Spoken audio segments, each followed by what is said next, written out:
J'ai la chance d'exercer ce que je considère comme le plus beau métier du monde, c'est-à-dire celui d'enseignant-chercheur. D'une part, la recherche, c'est quelque chose d'extraordinaire, puisque la question posée, c'est comment ça marche ? Le monde qui nous entoure, à quelle loi obéit-il ? Quel est-il ? Et dans le domaine de l'astronomie, actuellement, il y a une explosion de connaissances extraordinaires. Pour la première fois dans l'histoire de l'humanité, l'homme est en train de sortir de son berceau, la Terre, comme un enfant. Un enfant n'est pas condamné à vivre toute sa vie dans son berceau. Et là, nous trouvons un espace extraordinaire, le monde des étoiles, des planètes, des galaxies. Et nous trouvons beaucoup de choses finalement qui nous font mieux comprendre ce qu'est la Terre, comment elle fonctionne. Et par comparaison entre la Terre et d'autres planètes, nous comprenons mieux quel est son passé et quel sera son futur. Le métier d'enseignant, pour moi, est le plus beau parce que l'éducation doit être une priorité dans tout pays avancé. Comme disait Erasme, homo fit non nascitur, ça veut dire on ne naît pas homme, on le devient, ceci grâce à l'éducation. Évidemment, il y a une autre dimension qui est la dimension de la culture. La culture, pour moi, est une chose extraordinaire. Et hélas, en France, elle est souvent séparée entre culture littéraire et culture scientifique. Alors que pour moi, la culture, c'est un tout. La culture scientifique fait partie de la culture, comme l'opéra, la poésie, la musique, etc. Et donc, quand vous avez la chance d'avoir une activité qui, quotidiennement, est au cœur de l'éducation, de la recherche et de la culture, qui sont, je crois, les trois principales activités de l'humanité, c'est pour ça que notre sort est un peu meilleur. Nous vivons actuellement une période extraordinaire. On n'a jamais été aussi bien soigné, on n'a jamais vécu aussi vieux, on n'a jamais fait autant de découvertes. Moi, je suis la première génération qui ne suis pas partie à la guerre depuis 2000 ans.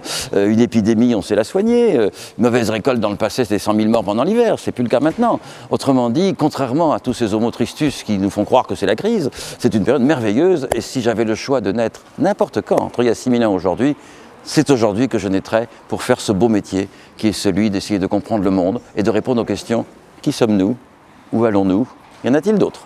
Je considère dans notre société où la science est primordiale, c'est-à-dire que notre vie de tous les jours n'a rien à voir avec celle de nos parents et de nos grands-parents.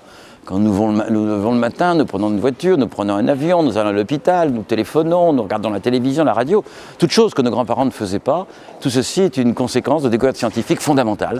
Il n'est pas de découverte fondamentale qui n'ait pas eu de conséquences.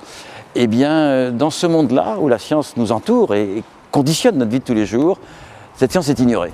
Si vous prenez l'ensemble des présidents de la République, l'ensemble des députés, l'ensemble des sénateurs, l'ensemble des ministres, l'ensemble des directeurs de journaux de télévision, l'ensemble des directeurs des chaînes de radio, l'ensemble des grands capitaines d'industrie, tous ces gens n'ont jamais fréquenté le monde de la recherche et ils l'ignorent.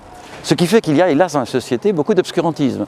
Je ne parle pas uniquement d'horoscopes qu'on trouve dans les journaux, d'obscurantisme religieux, mais même chez certains qui voudraient, comment dirais-je, un monde moins pollué, ils ont raison, eh bien, ils le font avec obscurantisme souvent. Donc je pense que ce qui est important, c'est donner aux gens l'enthousiasme, l'envie, la conscience que nous vivons dans une période merveilleuse, et essayer d'éviter cet obscurantisme. Et actuellement, il y a un courant qui voudrait rejeter la science, qu'on croit dangereuse, alors que la science, elle n'est pas dangereuse, elle est le progrès au contraire. Et d'une certaine manière, quand la situation est difficile, la science peut nous aider.